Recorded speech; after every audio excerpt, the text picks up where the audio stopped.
Bonjour et bienvenue, Omar Chibou, responsable de la gestion des investissements alternatifs au sein de la Caisse marocaine des retraites. Très heureux de partager avec vous quelques concepts clés autour de l'investissement institutionnel au Maroc. Avant de commencer, il serait peut-être pertinent de rappeler que la CMR, en plus de sa mission de gestionnaire des retraites, assure également une mission financière qui consiste à investir sa réserve en interne. Pour ce faire, la CMR s'est alignée sur les meilleures pratiques et s'entoure d'experts, ce qui lui permet en tout cas d'être en confort par rapport à sa mission financière.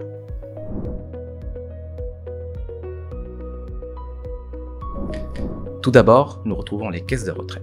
Ces dernières vont assurer la gestion des retraites des salariés et des fonctionnaires. En d'autres termes, en accumulant les réserves et en les plaçant au niveau du marché financier durant la carrière active des travailleurs, les caisses de retraite essaient de générer du rendement qui va leur permettre de financer, si vous voulez, en partie, la pension des retraités actuels et des futurs retraités. Au Maroc, les exemples incluent notamment la CMR et le RCAR pour le secteur public, ainsi que la CNSS et la CIMR pour le secteur privé. Deuxièmement, nous retrouvons les compagnies d'assurance. Ces dernières vont collecter les primes auprès de leurs affiliés pour les protéger contre certains risques, notamment les pertes matérielles, les maladies et les accidents. En d'autres termes, en accumulant ces primes en les plaçant au niveau du marché financier, les compagnies d'assurance essaient de générer du rendement qui va leur permettre de faire face à toute demande de remboursement en cas de survenance d'un sinistre. Troisièmement, nous retrouvons les OPC. Il est pertinent de rappeler que les OPC jouent un rôle qui est extrêmement important dans la canalisation et la fructification de l'épargne. Un OPC, de par sa vocation, est adapté aux investisseurs qui sont peu connaisseurs du marché financier, mais aussi aux investisseurs qui sont désireux d'externaliser une partie de la gestion de leurs réserves.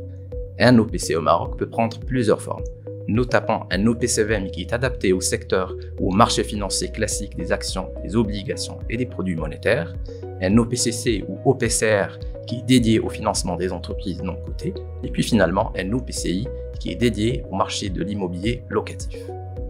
Enfin, nous retrouvons les salles de marché.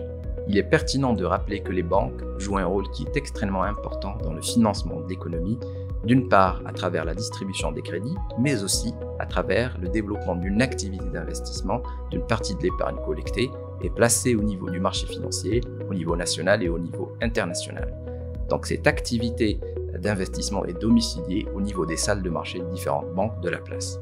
Cette activité salle de marché constitue une part qui est extrêmement importante dans la formation du produit net bancaire ou du PNB, une forme de chiffre d'affaires qui est adaptée au secteur bancaire. Voilà en gros, si vous voulez, le paysage de l'investissement institutionnel au Maroc. D'autres acteurs existent effectivement au niveau du marché, notamment le groupe CDG qui est un acteur incontournable du paysage de l'investissement institutionnel, en plus des holdings d'investissement, des mutuelles et des groupes de développement internationaux.